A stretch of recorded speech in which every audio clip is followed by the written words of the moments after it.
moment. We are now live. Welcome to How Do You Deliver the Best Patient Experience from A to Z. I'm Marjorie Weinstein, Editor-in-Chief of Review of Optometric Business. And today we'll be discussing how you can wow your patients from their first encounter with your office until the moment they check out from your optical. I'll now be passing it over to Zvi Parda of EyeCarePro. Thank you, Marjorie, very much. Welcome everyone to our webinar. I'm sure a few more of you are going to trickle in as time goes on. Just a quick word about the format. It is a panel discussion. It's not intended to be particularly formal. I want just to be able to have these three amazing eye doctors share their experience with the rest of you in terms of how you foster just an all-around 360-degree excellent patient experience. And as Marjorie said, my name is Zvi Pardes. I am head of content marketing at EyeCarePro. EyeCarePro is a company that works exclusively in optometry to help practices grow, and we do that with websites, search engine optimization, online social media and email campaigns, reputation management, and ongoing consultation on a monthly basis to maximize revenue, maximize new patient growth, and just see practices thrive. That's what we do. That's what we're passionate about. And leading the content and the marketing for EyeCarePro, I have the pleasure to plan and organize many of these webinars, and we do strive to have them as informative and actionable as possible.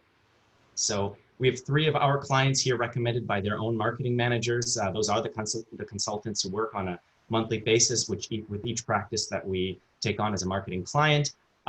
Each one said, you have to take this doctor, he's just amazing, or she's just amazing. So I absolutely did it, and I'm really excited to get started here.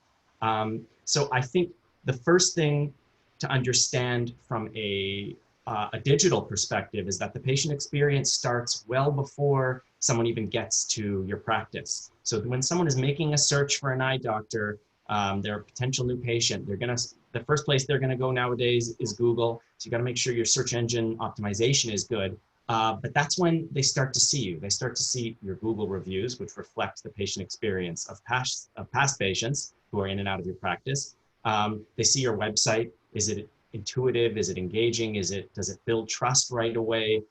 These are all things that we work on. And they also will, even before they choose which website, at the top of the page, they're seeing those Google reviews, and those are really, really important. I'm gonna share my screen during this a couple of times to show some really interesting reviews from some of these doctors here. But I first want to pose a question to the three of you, one at a time here, about, what is it? Can you define a great patient experience? I mean, you have amazing Google reviews, all three of you, amazing numbers, and people just write on and on, whole paragraphs about experience and the staff, but maybe condense that for us. What defines a great patient experience, and what does that look like in your practice? And I think Dr. Lori Sorensen, as being the longest term client with us, I think since the very beginning, some 16 plus years ago, why don't you go first and jump into that?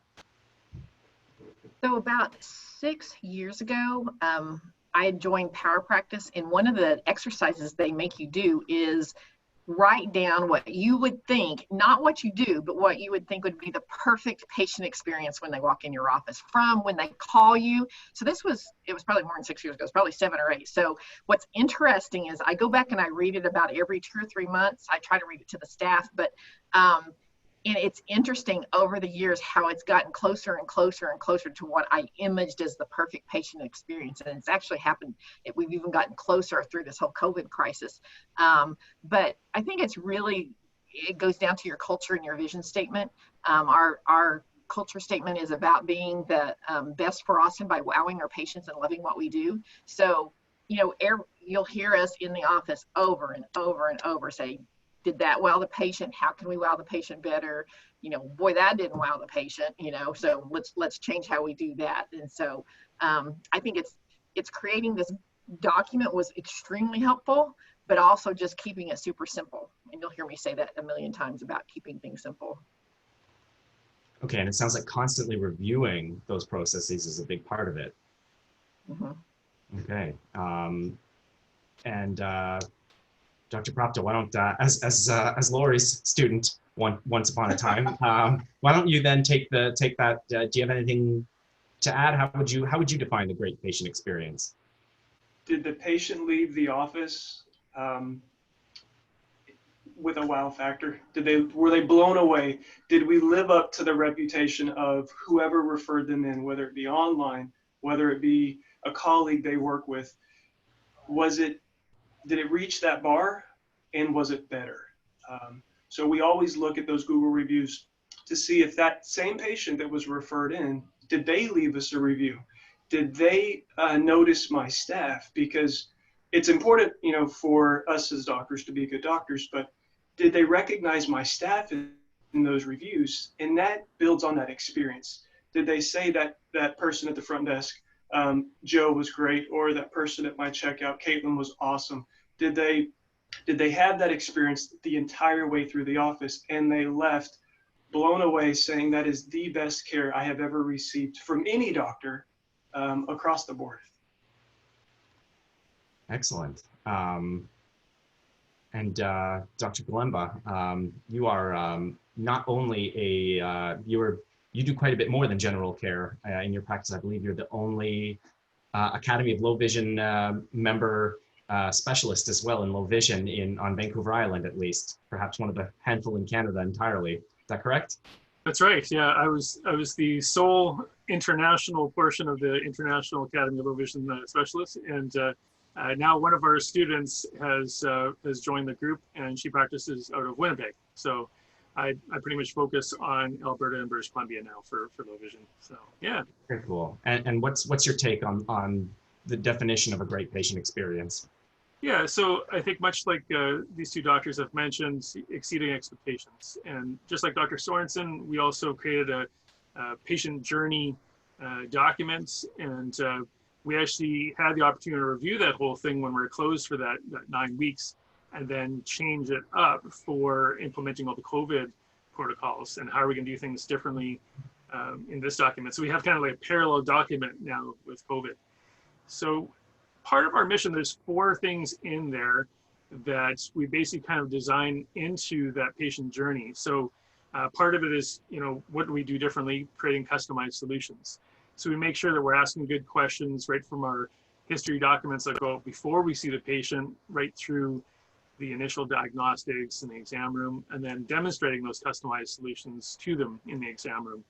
And something like trial framing, which really doesn't take that long, is something a lot of doctors don't do, and they're missing out. I think it's a great way to kind of wow the patient right in the exam with what they're going to, get with their final product before they go ahead and order anything. Working relationships are really important. So, we employ a great team, people that actually enjoy interacting with people.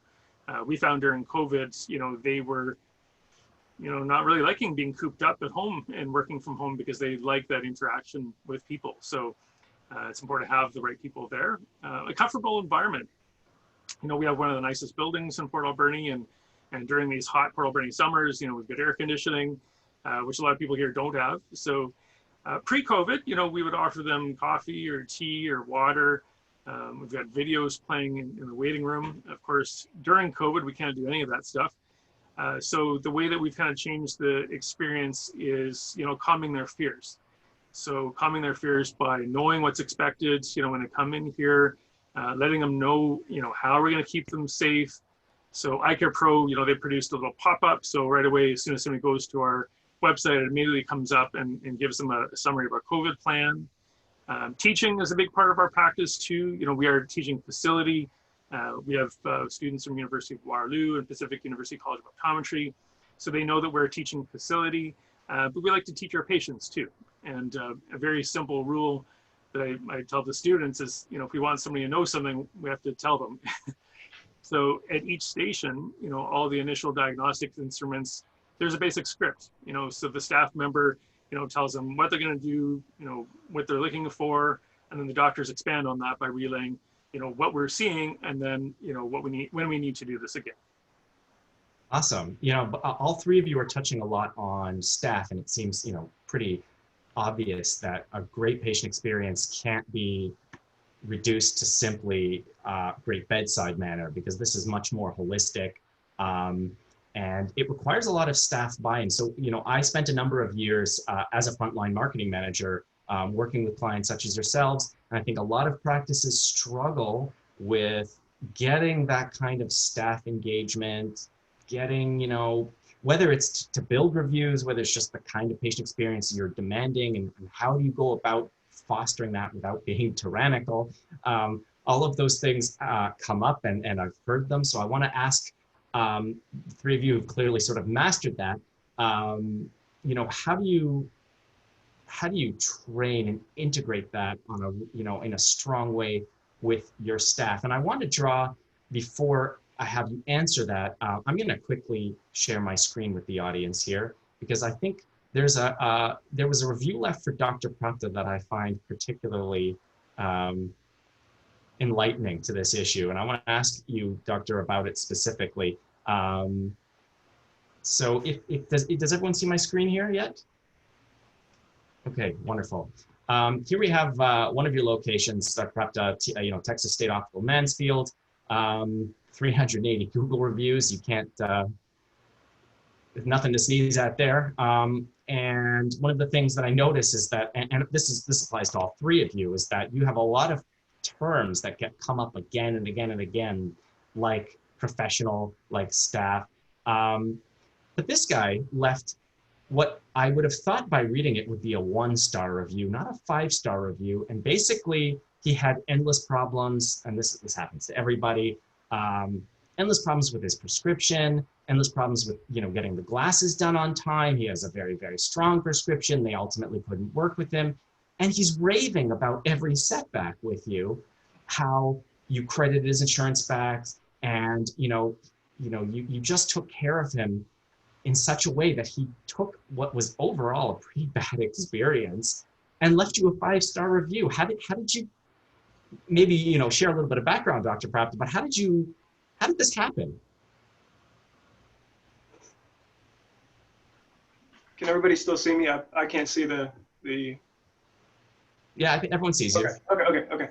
I have to give credit to my staff on this one, because this was one that they came to me about, and the patient had some pretty high expectations. So we met, I think, 3 or 4 times to discuss the prescription, how to get through. This patient, I believe, came with an outside RX to our office to purchase glasses at our office based on a referral. And he had a prescription that was going to be difficult to make from any lab. And first time it came out, it took a little bit longer because of the prescription.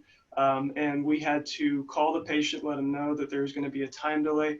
But as we went through the different conversations we had along the way, one thing that was key to keeping this patient happy was that we communicated.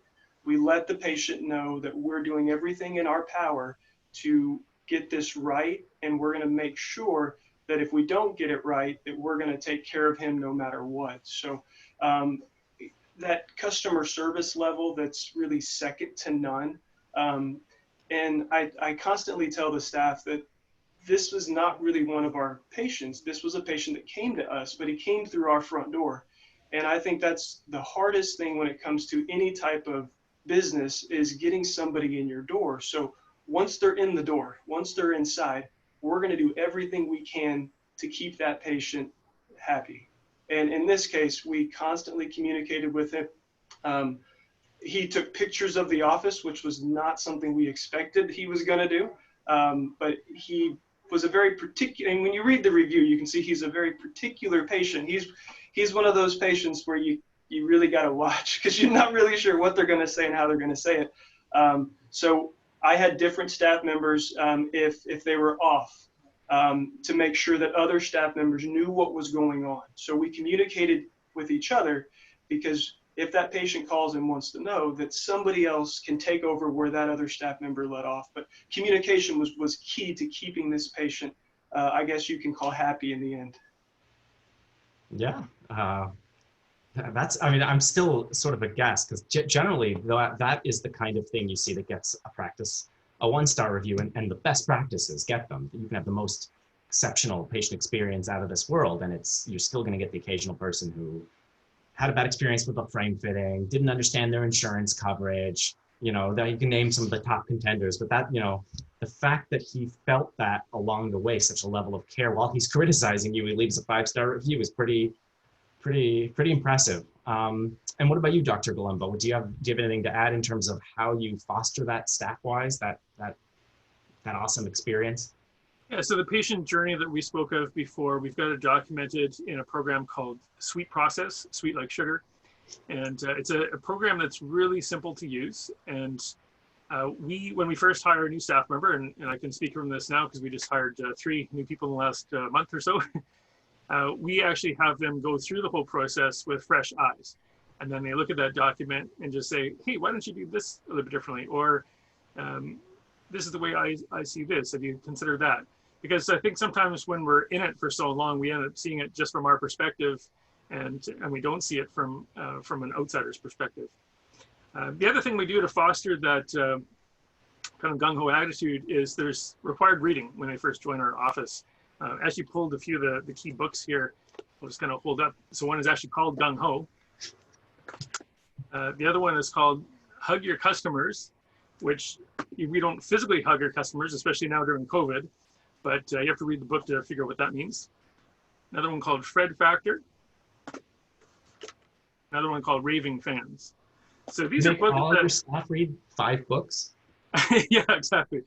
So it's over time, you know, it's not, you know, doing the first week or anything, but the thing is, like, when they go through that, part of our onboarding process is I sit down and review these books with them.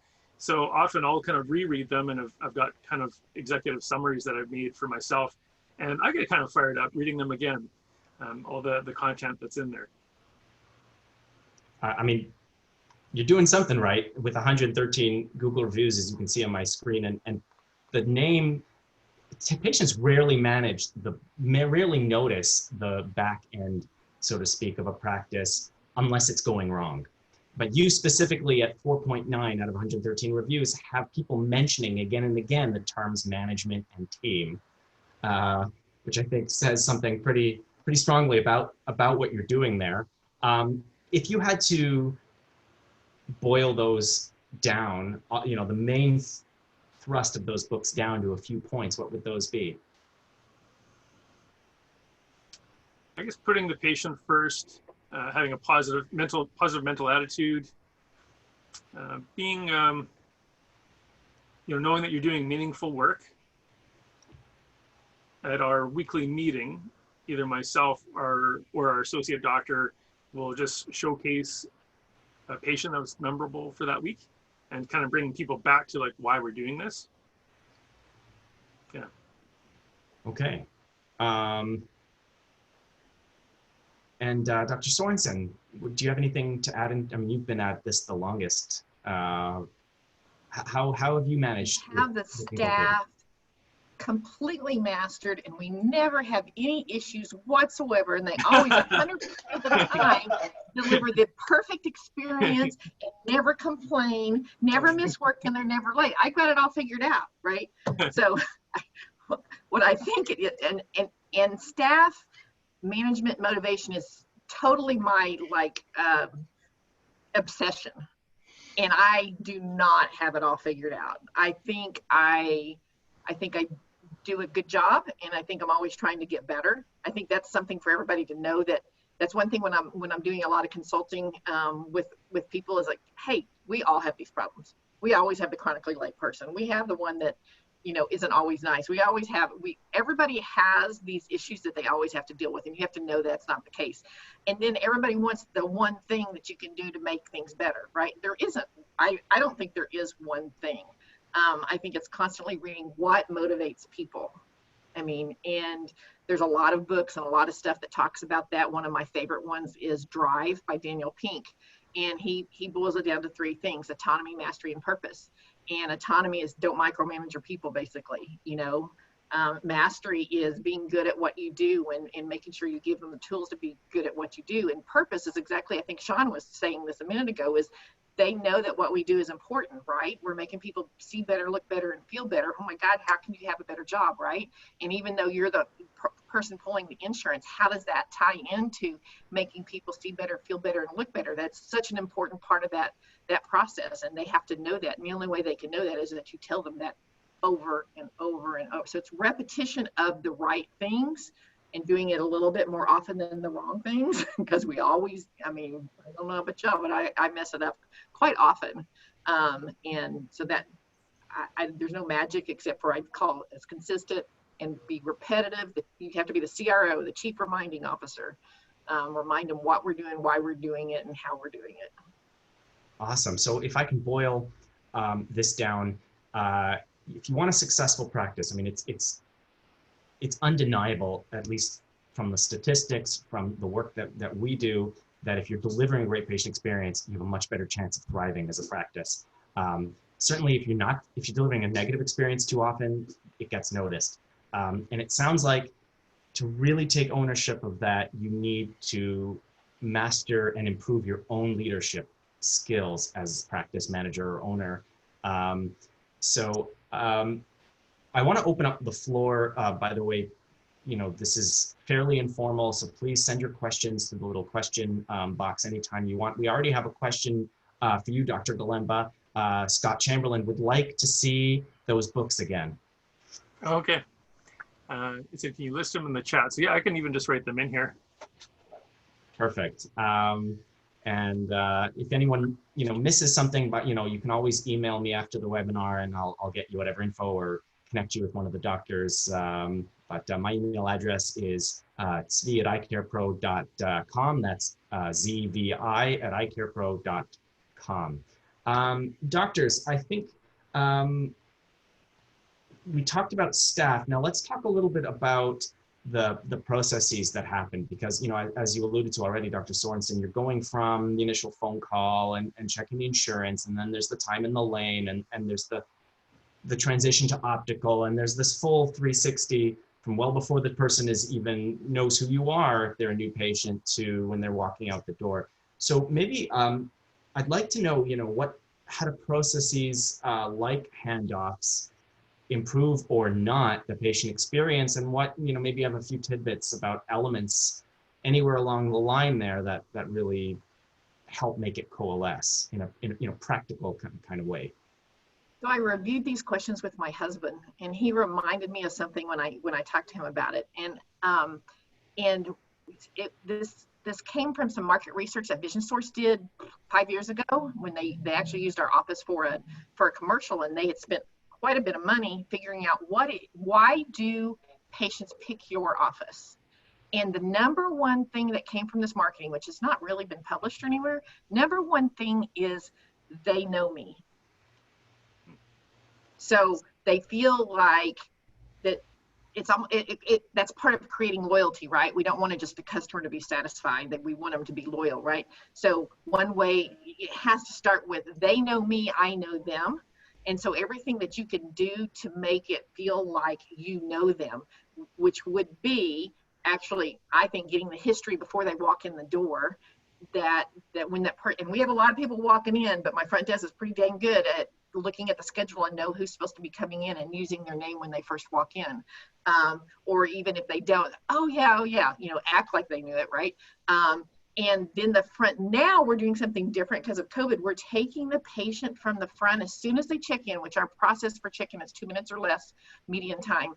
And they take the patient and they go put them in. We have history rooms. So other people, it's just the prelim area, but we have history rooms. They go and seat that patient in there. And usually the technician is already in there. So they're introducing the patient to the technician. So we're already handing off there. That's how they know me, right? They introduced me to somebody. She knows me, now she knows me, versus this clipboard and calling their name. And so that he reminded me that is why we're doing what we're doing, but sometimes we forget our why, and we're just looking at efficiencies, but in reality, we want them to know that we know who they are. Of course, makes sense to me. I think what Vision Source called knowing you, I would call branding. But in the greater sense of what brand is, it's not a logo. It's the sense that you're a definitive, unique, individual business person who, business / person that people feel a sense of relation to. And the way you foster that is the kinds of things that you're talking about, which again touches back on staff and process and the kinds of themes that we're hearing again and again here as how you do this. And I have no doubt, based on my experience, that the kind of handoff you do and experience they have of feeling known, and this is a bespoke experience, absolutely impacts things like capture rate.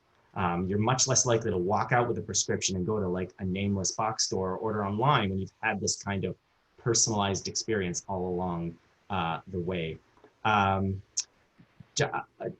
Drs. Galembo or Prapta, do you have anything to add to what Lori said about sort of processes and where they can go, where you can really make sure that that's streamlined in a, with an eye to the patient experience? When it comes to handoffs, one of the things we found is, after that initial diagnostics person has spent all that time with them, they build a bit of rapport. Most of the patients that we see, they've already seen me before, so we've already got a bit of rapport. To adding to the they know me part, I like to sometimes just put down some notes about our conversation. There's a special part in our chart or EMR where we can add that. And so it helps me kind of remember things that we talked about. And it's kind of weird that sometimes it'll be a year, 2, 3 years, and you kind of remember those actual conversations. So I think that helps out with that they know me part. And then I think after we've spent that time together in the exam room, we want to really handle that handoff to the eyewear consultant well, so that that person's not starting from scratch. We want to kind of instantly develop that trust there. And so I'll try to work that into my introduction a bit. If it's Sherry, for example, one of our eyewear consultants will say, hey, we're going to pass you on to Sherry. I'm not sure if you've met her in the past, but this is her 14th year.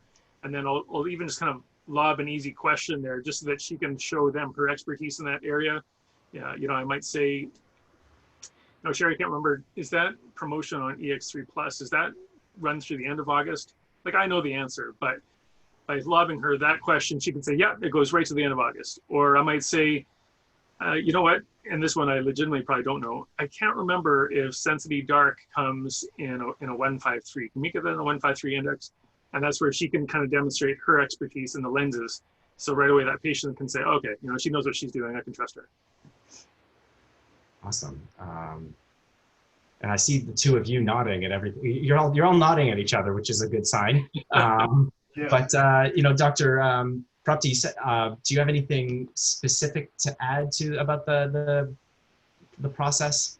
I have to agree with both the doctors. The patient connection is important. The patients want to feel like they're at home when they come to see you. They don't want to feel like a number. They like to be addressed by name. So just like at the Dr. Sorensen's office, we address patients by name, and then we address our staff by name. So when the technician brings the patient back, she'll introduce herself, but you'll also see in all of my staff members, they have name tags. All of my staff wear name tags because if they do something that wows the patient, I hear about in the exam room and I'm in a wonderful mood the rest of the day. But also if we fall short, I can know what staff member I need to work with. I need to do maybe some extra training with. So as the patient goes through, they meet all my staff. We address the patient by their name. They make that connection. And then next year we find out, hey, where's Lily or where's that staff member I met last year? But they remember because they felt something and they felt that connection. So all the way through the whole process, through the checkout, through the optical, we'll always address every staff member by name. We'll do a handoff by name. But each staff member will greet that patient by name as well. And that connection is very different than if you're a number in a assembly line type practice. So it's something they may not have experienced before, and it does have a lasting impact. We also put our staff through that process. We make them a patient. We have them go through the process to see what the patients go through. So they understand and they see how we take care of the patients. When you have a larger practice, not everybody sees the different components and how that ship kind of flows together. So we put them through the whole process within the first week of being hired. So they see from the beginning when they're scheduled to the patient coming back, to the optical, to the checkout, how that all kind of flows together. But the staff have to kind of understand that. So we give everyone an eye exam the first week they're there, so they see that process, so they understand if a patient kind of asks along the way what the next step's going to be. Awesome. So, I mean, basically you force your patient, you're forcing your staff to see the practice through the eyes of a patient, to really try to inculcate that. I mean, I think that's really cool and awesome. I have a question I'd like to pose from the audience to whichever one of you first wants to go at it. It's from Dorothy, and and I think this sounds like it happens often. We're receiving more calls from non-patients that are wanting quotes on frames, lenses, etc. Some of our staff feel obligated to spend time on these quotes, but I feel they are really just price shopping and we are doing their work for them. We've been very successful providing appointments and dispensing to our own patients. I feel we should recommend anyone who wants quotes, or especially complicated ones, that they schedule an appointment. That would ensure that those asking for quotes are serious and not just price shopping from home. What do you think?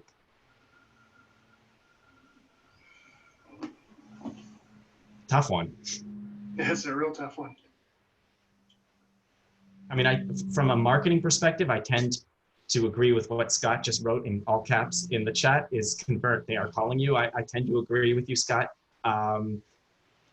Get them on the appointment. Say, those are great questions. It does depend somewhat on, ultimately the end price depends on the lens choice, depends on a bunch of factors. With us, you're getting, a really, high level of care. And I think one of the things that it's important to always stress when you're talking about optical is that with you, it's not, it is a fashion decision, and you're going to get that great care to choose, but it's also a medical device. And we're going to do that right by you. And that is one of the ways that, you build a capture and people have more comfortable vision, because that is an outcome.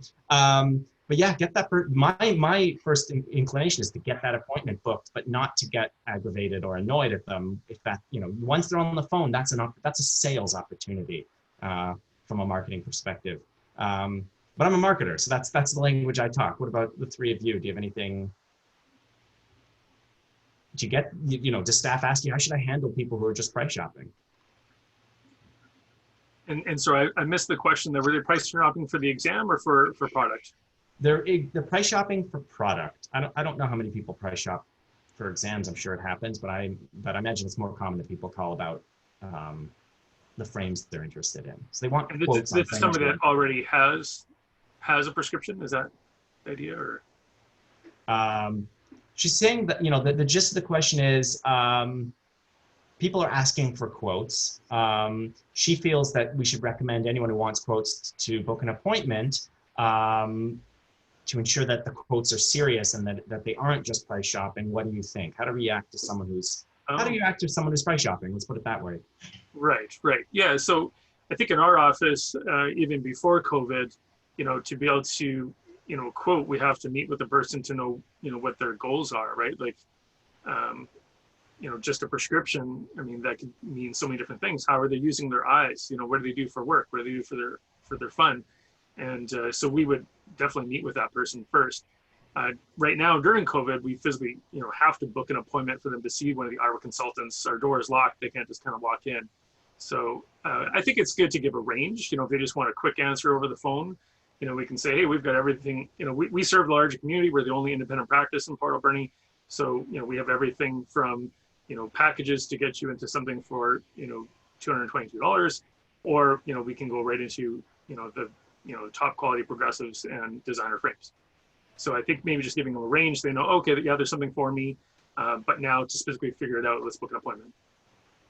Excellent. So we just had our staff, everybody that answered the phone or answered text, because we had to put down what the patient wanted when they called or texted us. So why did they call us? Why did they touch base with us? And I had another column that never came up. So I think we got up to 290 before we stopped the study. Not one single one called and said, how much are your glasses?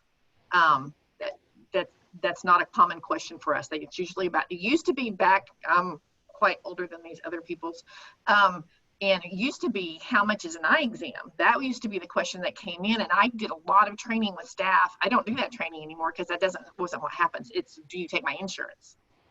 And so, you know, still, again, even though we have online scheduling, over half were for appointments. Some of them, it's amazing how many calls are, yeah, I see that there's a 10:10 appointment available tomorrow morning. Can I have that one? Instead of just clicking the daggum button. But that is not a huge issue. We don't do a lot of training with that. I have no idea what my staff would say. I don't know what they would say. I hope they give a good answer, but it's not a common thing, and it's not something that we actually train for. Scott comments with an answer in quotations. I totally understand wanting to give the best price. We have frame pricing that fits everyone, but I'm not the best person to answer that. Let's set up a time for you to come in and you can chat directly with someone that can help you. And I like that answer a lot. Thank you, Scott. Great answer. Yeah. We do something very similar to Dr. Galumbo, excuse me, is we kind of give a range. I'll have one of the opticians just talk to the patient, kind of give them a range.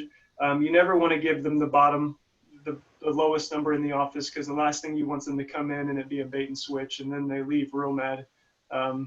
So we give them a range, but I also have the staff encourage them to come in so we can see what they're used to wearing, because it depends on the prescription, as we all know. It depends on what they're used to wearing as well. So depending on that patient could be in a progressive, you know, you'd want to kind of match what they're used to, and it's a lot easier if you come in the door, you know, or come into the office and we can take a look, and then we can kind of compare to what you're used to wearing. And that, once they're in the door, you know, then we take it from there. But getting them kind of converted from the phone call to in the office with a smooth transition is real tricky. I mean, that's a tough question. We probably do get more questions for are you open on these days, or how much is a cash pay exam, than we do how much are your glasses, because we have to usually give a range there because it all depends on the prescription. Interesting. I actually find that surprising because in my mind, the price of an exam is fairly standard, but what differs widely is the optical decisions. But you know, so I take your word for it. I'm just a little surprised by that. Maybe I'm the exception. I'm gonna take apart your site a little bit, Dr. Galemba, to answer one of Alan Miller's questions here. Because he's asking, what do you all do in regard to marketing your business in a connected world, especially now? And I do want all three of you to chime in, but I'm going to give a little visual demonstration. I noticed that Google seems to be a big thing. Google reviews, good reviews help, but do you work with Facebook and Instagram to attract new patients? I ask because I don't do much on Google, but Facebook is a massive business generator for me. We have over 30,000 Facebook fans, and over 80% of our advertising budget goes to Facebook and Instagram. Should we be more focused on Google? I'm gonna give a little demonstration here and say the following here as I share my screen. Google is quite a different beast than social media. Social media, and by the way, 30,000 fans, good on you, awesome. That is a powerful engine for two things: branding and engaging your existing patient base. Getting your name out there so that people in the community have your practice in the back of their mind, that you're someone who's active and engaged and local and really awesome. And it's a powerful, powerful tool. Google is different in that you know, we work with practices of all different kinds, from very advanced medical specialists to very, you know, powerful multi-location practices to practices that are just starting and really need to put butts in seats of general care patients. So let's take a look at that general care thing for a second. The low-hanging fruit is someone's in search in the moment for an eye doctor on a Google search. So is everyone seeing my screen? Yeah. Yeah, okay. What you have in front of you is a clean search result checker through a company called, an SEO company called Bright Local. And the reason I use this is because your own search results on Google are biased and take into account your previous search history, the websites you've visited, that kind of thing. So we want to get a clean search. And I want to use, I'm going to use eye doctor Port Alberni for my example, Dr. Galemba. With a search location, Port Alberni, I want to see what the Google results are. You can use this for any place in the world. Just make sure the country is the United States if you're in the States. And it does default to that. And then check the search results. And this is what a clean search in the area with an unbiased history is going to look like. Now, Dr. Galemba shows up first in the map results, which you've got to have pretty great local SEO, search engine optimization. And that depends on having strong website content, having an optimized Google My Business listing, having your name and address and phone number consistent on the hundreds of business listings that are out there online. We call them aggregates in the SEO world. All of that together is kind of what coalesces to show results. Now, if your goal is new patient growth, general care, you really got to make sure you're showing up for terms like eye doctor, optometrist near me, eye clinic, eye exam. Now, the SEO that we do with a specialty client like Dr. Galemba is pretty advanced. So he's killing it. Not only does he show up here, he's the first organic result in Google and the second organic result in Google, and it comes up then on I recommend. I see him show up on the Yelp results here. Yeah, I see his Facebook. Like there's just, that makes a difference. That 100% will make a difference for the kind of new patient growth you're seeing, because in the moment when someone's searching for an eye doctor, they're doing that on Google. They're not doing that on social media. Social media is really important. I don't want to minimize it, but what Google does and Google reviews in tandem, if you're doing that kind of thing with your website, is to make sure that you are front and center as the most prominent website. I mean, the vast majority of traffic is just going to look at these reviews here and say, clearly, Valley Vision is where I want to go. And then once you click on there, you've got a nice website and it's intuitive. And I'm not going to waste everyone's time showing all of that. But I do encourage you to take a look at how some of these doctors' websites look. That makes a huge difference. So I just want to, emphasize that if your goal is online presence, the SEO piece, the search engine optimization, which, is key. And when it comes to more specialized things, that is content-based as well, but it's not for general terms. There are people looking for specific solutions to problems like low vision. It'd be something like, I've been told by the DMV I can't drive anymore. Are there solutions out there? And then finding information. It wouldn't be the DMV in Dr. Galemba's neck of the woods, but you get my point. So, maybe the three of you might want to jump into this. Where do you focus your marketing? All three of you are clients of EyeCarePro. Where do you see the most gains, and what's most important for you? In terms of new patient tracking, Google is number one. We do have EyeCarePro posting for us on Facebook, and I think the Facebook piece is more about engagement. I'm actually shocked at how many people do engage with our Facebook page and get some conversation going. We've got a couple younger staff in our practice that enjoy that part, so they monitor it and they have conversations with patients and so on. And I think that just allows them to keep thinking about us during the year in between their exams. But in terms of people searching for who to come to for an eye exam, it's definitely Google. Now for the low vision, you mentioned specialty practice there. That's where YouTube has been very helpful. So I've been shocked, actually. I'm in a fairly rural community. We're about 25,000 people on an island, and I get calls from all over North America just from a few simple YouTube videos that I did on my iPhone. So it's pretty powerful what YouTube can do for you. Yeah, absolutely. And YouTube is owned by Google, indexed by Google, and gets, if you put the tags onto a YouTube video, we always encourage all our clients at whatever level to make exactly that.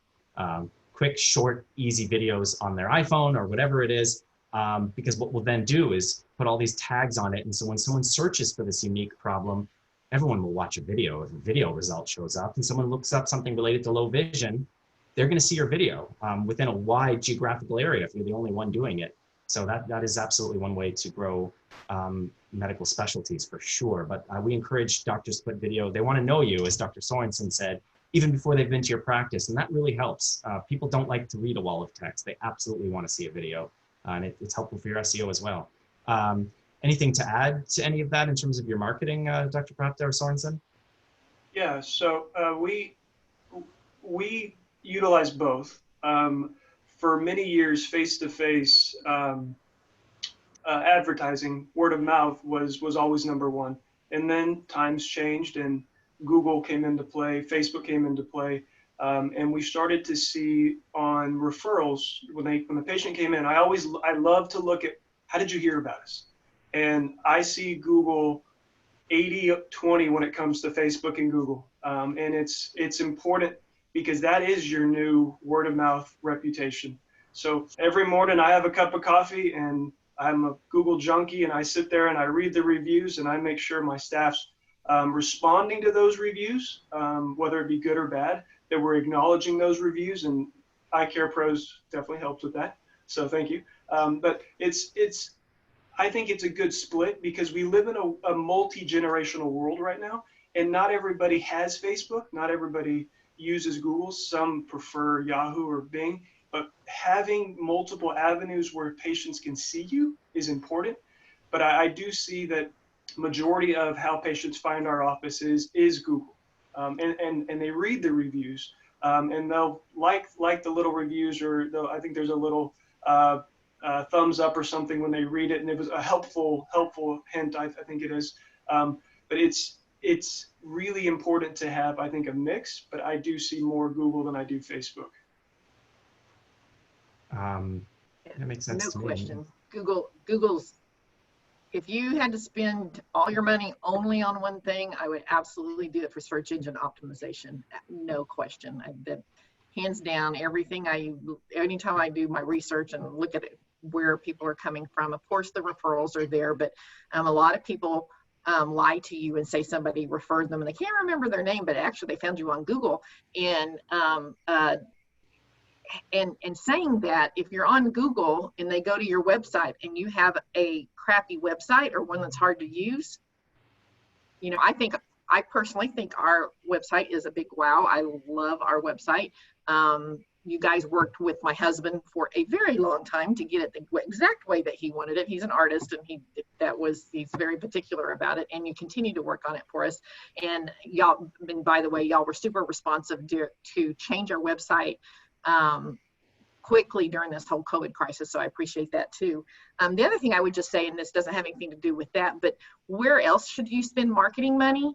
Because we get pulled all the time. I know you guys probably get emails and phone calls and all this stuff from every marketing person in the universe, but honestly, we should probably concentrate our money on search engine optimization, of course, but the other one is honestly signage on your building, and signage on the road. And that if there's one place where spending a lot of money makes sense, it's actually that, besides the search engine optimization. So we need to remember that. That seems like almost old-fashioned stuff, but it's extraordinarily important that people can see you when they go by, and that it looks good, and it gives your branding message of who you are. So that's one thing. And I was just going to mention one more thing.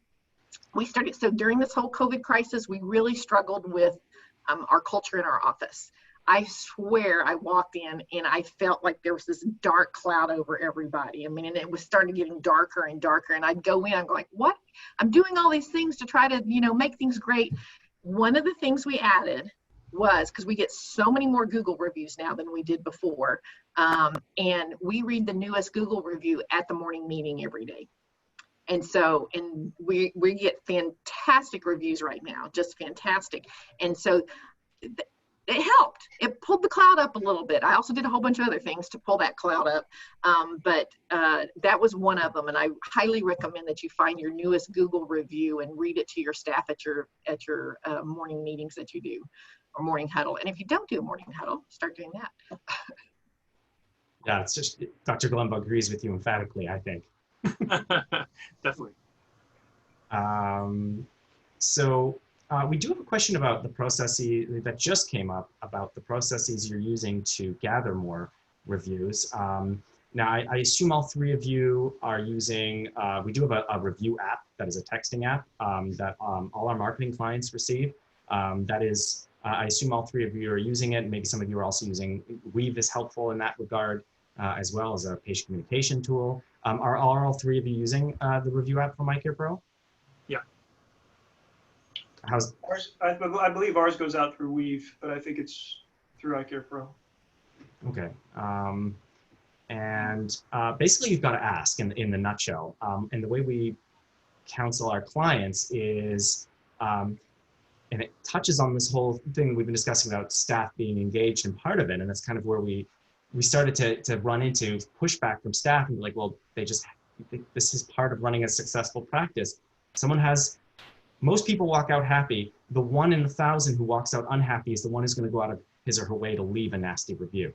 So you've got to ask the people who leave to please leave a review. And the simplest way, the way our app works, is a simple texting app. It's not from your phone, it's from a non-reply number. And it just shoots them a live text. And we often ask, have your staff do the following. Did you have a good experience today? Did you have a night, are you happy with your fitting today? Did your exam go well today?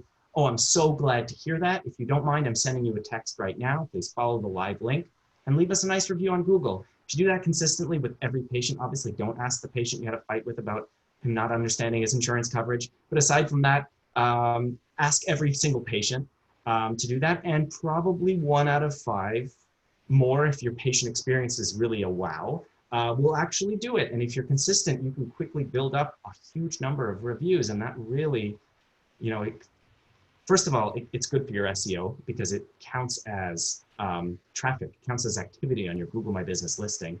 But also the persuasive power is undeniable. People see the 3 top listing practices on their map. One guy's got 150 reviews at 4.9 and they're fresh and they're constantly coming in and they stretch back. And one guy's got 3.6 based on 3 reviews. Who are you going to go with? It's going to hands down the 5-star practice. So and again, that reflects the kind of patient experience you're delivering. So it all comes kind of 360 there. I had another thought, Svi, about the reviews. Sure. Your second question, I believe, was how do we get staff to always give that great experience to the patient? Reviews is one of the ways. And so reading the reviews to the staff, I used to send them by email, but now I'm reading them. So the staff knows that we're supposed to wow our patient, and the staff knows I'm going to ask the patient if they were wowed. So we're making them, what's the word I'm looking for? Not responsible, but I can't think of the word I'm looking for. They know that we're going to ask. And I think that's been super helpful to making sure the patient experience is better. So it has a staff buy-in element too, just making reviews part of your process. Okay. We have a lot more great questions coming in. I don't know if we'll be able to get to all of them. This has been fantastic. I want to ask quickly, Alan Miller has another question I'd like to ask, the 3 of you, and then I want to jump a little bit into the COVID, because I think that's something we could explore a little bit, because that's definitely changed how we do the patient experience. But he asks, creating relationships with your patients is important, but however, when you get close to your patients, do you find that they expect more freebies, more discounts, etc.? How do you create relationships without them expecting more due to the relationship? That's an interesting one.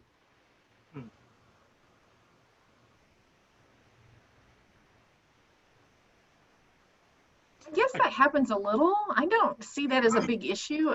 It's just not, it just hasn't come up very much. And I think that's more personality based and not that we're trying to create a great relationship with every single patient. That's what I found. I don't know what the other guys think. I think maybe part of what he's getting at is, we've now wowed them. How do we now exceed that when the bar has been raised? And I think for us, it's just, maintaining participation in things like this. I've already jotted down a bunch of great ideas here from these 2 doctors, and continuing your education and just trying to pour things back into the office so that each time there might be something new. I think for us too, we're usually trying to renew equipment so that sometimes between the 2-year exam there might be a new piece of equipment that they're experiencing. I can see where this person is coming from, that it might be hard to wow them every time when we've already exceeded their expectations the first time. But I don't ever recall people asking for freebies or that kind of thing. Yeah, I don't I don't see that really happening. It is a constant challenge to continue to wow that patient, right? We just spent $2,000 on a temperature kiosk that measures people's temperature that I could do with my, $30 or $20 temperature handheld one, but it's cool. And they see it as soon as they walk in the office, right? Staff likes it. Patients think it's the coolest thing. But it's that kind of a thing, right? You're just constantly trying to find not just systems that are better, but also just like cool things and experiences for the patient when they walk in the door. I would add that I think there's a difference. I think there's a difference between delivering a great experience and being obsequious. Being sort of there's always power dynamics, whether we want them or not, and this has come up with conversations with clients many times with, how do you make a strong optical recommendation that's going to help your practice as well. Make it a medical recommendation coming from the doctor. You are the doctor. You are a medical professional. Delivering a fantastic patient experience doesn't mean you're lowering yourself to being servile to the patient. It means you're making sure that they feel noticed and personally taken care of and guides the process. And I'm not a practitioner, so maybe this is nonsense, but it seems based on my experience to be, fairly true. And make sure that you're not in no way supposed to diminish yourself in order to provide that. You should still be proud and take, ownership of who you are as the medical professional in this dynamic. And I think, it's by the sound of it, when someone's asking for freebies and discounts because they think you've become buddies, maybe some mistakes were made in how you're presenting that patient experience. That's my guess. I don't know if the three of you agree, disagree, but it would seem that it could come from that to me. It could, because I just don't see that happening. Yeah, we continue to try to do things to make that experience better every time. I know once you set that bar high, it's really hard to continue to raise that bar, but just like adding the temperature check or adding a new piece of equipment, revamping your optical, adding something new, adding a new frame line, give them something different that they didn't have the year before, so they continue to see that you're progressing in whether it be the medical care, adding new equipment, or that you're providing new lenses, new technology, something that shows that you're progressing, so they don't think, well, I'll just go down the street because they're cheaper. You continue to wow them many different ways, and hope that one of them resonates with those patients. And communicating what you've changed so that they notice. Yes, that's key. I think with COVID too, like there's been so many changes in expectations as well too. Like, how are these guys going to meet my needs now? So, when we were closed, we added a drop box so people could drop off their broken glasses and then let them know, just put your name and phone number, we'll repair it and get back to you. We're now installing an after-hours pickup locker where they'll be given a combination. They can pick up their products, without having to contact anybody. We added telemedicine. We added a new web store for accessories and drops and vitamins and that sort of thing too. So I think just, like Dr. Popta was saying, that as long as they see that you're continuing to, add service and add value for them, I think that would wow people enough where they're not expecting any freebies or that sort of thing. We should probably start wrapping this up. So let me ask this sort of last question then. Are there policies or procedures that would be an obvious mistake, that beyond the obvious rather? Are there policies and procedures that would seem on the surface like something that makes sense to do, that you would advise other practices to stay away from, that they have backfired, that they provide that they create a negative patient experience? I guess the obvious one for me is charging a no-show fee. Sometimes I go on ODs on Facebook, and it seems to be sometimes a place where people sit down and have a glass of wine and like to rant to other optometrists, and they'll complain about that person that didn't show up and they should charge a fee and this kind of stuff. And I think that kind of knee-jerk reaction, in the heat of the moment, you want to do that because you feel like, oh, that's costing us. We're having to pay for hydro, we're having to pay for our staff, that kind of stuff. I want to get even. But, for our staff, we basically have the conversation with them. Try to put yourself in that patient's shoes. Who knows, maybe they had a death in the family, maybe the car broke down. Maybe they just totally forgot. Everybody's totally stretched in so many different directions. Maybe they were at a different appointment that ran over. And so we've kind of looked at it more like the airlines. We track what our no-shows are, and it's remarkably consistent. And so I think just like the airline industry, they know that there's going to be a certain amount of people that just don't show up. And so we've set up our schedule where we factor that in. So we see this many people, and if you subtract out those people that aren't going to come in, then we base our budgeting on those people remaining. And if that person does happen to make it, we make sure we've got enough staff so we can accommodate them and not run over. So that's the way we've handled it. It's still frustrating. We flag those patients and flag those charts to when they do call back to reschedule, that we strategically put them in a place where we can maybe double book a patient, or maybe have another patient, or book them around a family to where if they do actually show, that we don't put the rest of the day behind. We strategically try to put them there. So my staff knows if there's been a patient that we've scheduled 3 times and they no-show all 3 times, that the chart's flagged after usually 1 or 2. And then we start really looking into where we place them kind of going forward to make sure that we can minimize the loss of that exam slot. I've done quite a bit of consulting and gone into doctors' offices. There are some things that I see a little bit more often. One is trying to micromanage the process too much. I mean, Sean and I both talked about we have this perfect experience, but that's not micromanaging, that's a vision, right? Micromanaging the process is hard for the staff, and you're not giving any autonomy, but it's also can be very hard on the patient if you have no flexibility, right? And the other, and this is, so I'm going to give you probably one of my most extreme example I saw. I went to a practice, and it was a smaller practice, and I walked in and I saw probably about 12 to 14 signs posted, and not well made signs posted, that said no drinks, don't touch the frames unless an optician is with you, we don't take, I don't remember what it was, American Express. Every single sign was a no or a don't. And we have a rule, we don't have no's or don'ts. We tell you, like we have one where people always dump their coffee in our coffee machine and it doesn't have a drain, but there's a sink right next to it. We just have a sign that says sink and we point over there, right? Could it maybe work better if we put a big no sign? Yeah, but that's not who we are. We're yes people, we're not no people, right? And that's our brand. So I'd say micromanaging and making sure that you're not full of don'ts and no's and all that in your processes, and to the patient and to your staff.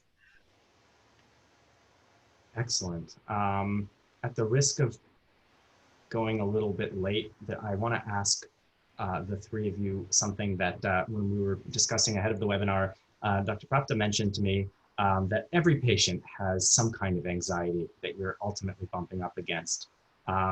So, I suppose I want to ask, and that often it can be the root cause of some kind of friction or issue that leads to a bad experience or bad review. So what kinds of things in your experience come up, and how do you prepare and deal with that?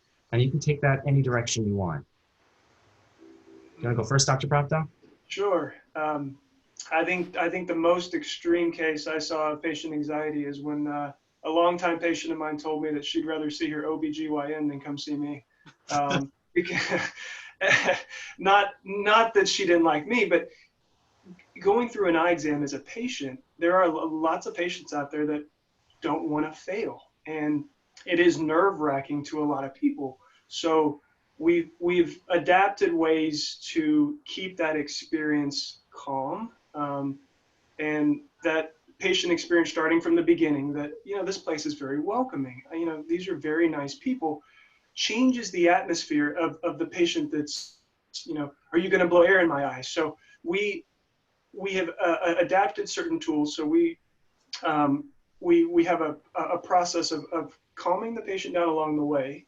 And if a staff member gets any sense that, this patient's a little agitated, or this patient has already voiced, I hate getting my eyes checked, we'll find ways to adapt to that. So each staff member along the way will communicate with each other to let the doctor know, okay, this patient does not want you to touch your eyes, or this patient does. And when we go in, we'll kind of talk through the eye exam and do something different if they already came in and told us that they're kind of afraid of having things touch their eye, that sort of thing. So I think it's more of that communication through that process and making them feel welcome, and not that we're that number that they're going from in to out. Excellent. And what about you, Dr. Galemba? Any interesting anxieties that you've come up against that you urged other ODs to be aware of? Yeah, so generally it's more with new patients because they haven't experienced our office before. And so one thing that we've noticed is there's some people that will walk into our office, and it is a nice office. We're in an area that was hit hard, I think, in the 1980s and 90s. It's a resource-based economy. And so our building kind of stands out. And I think sometimes people walk in and think, oh, I can't afford this. And they've got this anxiety about, oh, they're going to try to sell me something at the end, and they're planning their exit during the whole exam. So I have what I call the special welcome. When I first come into the room, and I basically just kind of lay out, what to expect from the exam. So I tell them I'm going to review the initial diagnostics. I tell them I'm going to look at these really cool images of their eyes. We're going to do a few tests, then we're going to summarize everything. And then I tell them at the end, we're going to, because of COVID, we're limiting contact. We're going to email out any invoices, any receipts, and their prescription. So they know that, there's not going to be some sort of like battle over the prescription. They know that they're going to get it. And so at least they can focus on what's going to happen after that instead of planning their exit. Great.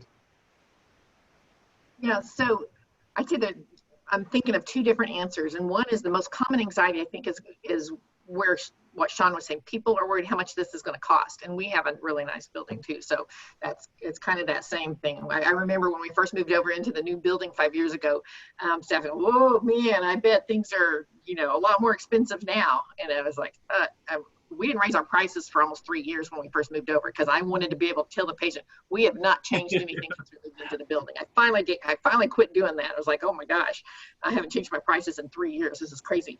But I finally did that. But so one of the things that we did to address that fear, how much am I going to spend today? And we can't tell them exactly, but we give them a quote sheet when they walk in the door now.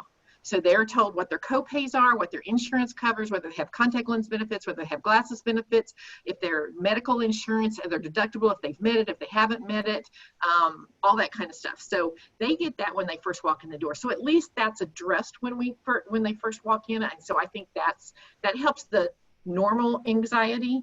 But when you have somebody who is an anxious person, they're higher on the neuroticism scale, they're and usually anxious people fall into that perfect personality thing.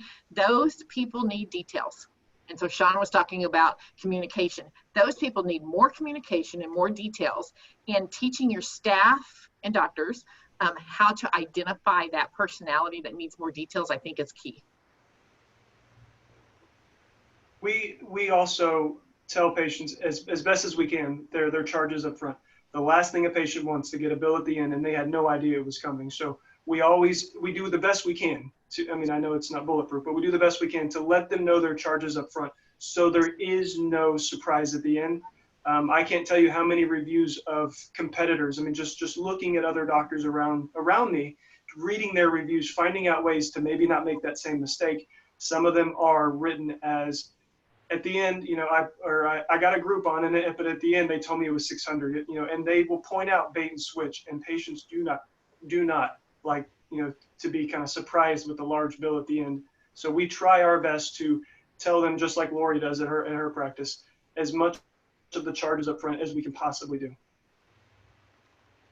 All great advice, and all touching on, again, this 360, it's all inclusive. Every part integrates with every other part in terms of the whole patient experience. I really wish we could keep going because I think we could. And this has been great, but I think with respect to everyone's time, we will wrap up. Thank you both. Thank you all three of you rather for participating with such excellent insights into patient experience and delivering it. If any of you have any questions, comments, would like to learn more about the services that EyeCarePro provides, please shoot me an email. Again, that's ZVI, Zebra, Virginia, Indiana at EyeCarePro.com. And I'll also write that into the chat here. And also, if you have, if any of you have thoughts on other topics you would like for EyeCarePro to put together for a webinar, that's also something we're very happy to hear about. And thank you everyone for attending. This has been a lot of fun, and I look forward to seeing you all at the next webinar. And thank you all so much again. And have a great day, everyone. Thank you. Thanks. Thank you. Bye.